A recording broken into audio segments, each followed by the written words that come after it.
Telangana secretariat లో ధరణి committee భేటీ ముగిసింది. ప్రస్తుతం ధరణి కమిటీ సభ్యులు మాట్లాడుతున్నారు. లైవ్ లో చూద్దాం. డిసెంబర్ నాటికి 6 సంవత్సరాలైంది. 6 సంవత్సరాల సమస్య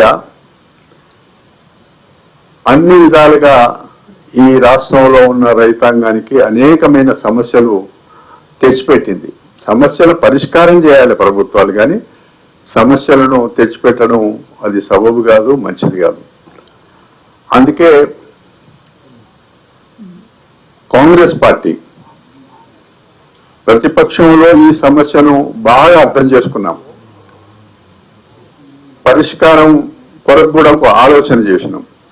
అందుకే ప్రజలకు హామీ ఇచ్చినాం, రైతాంగానికి మేము అధికారానికి రాగానే ఈ సమస్యలను పరిష్కారం చేస్తామని.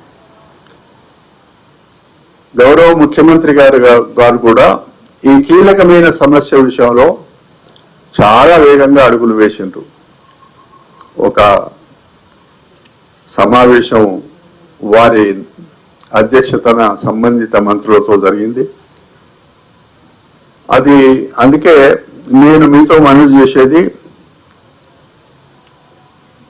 ఈ సమస్య పరిష్కారానికి ఇది రెండవ మీటింగే. ఈ రెండవ మీటింగ్లో మాకుండే సమాచారం మాకుంది.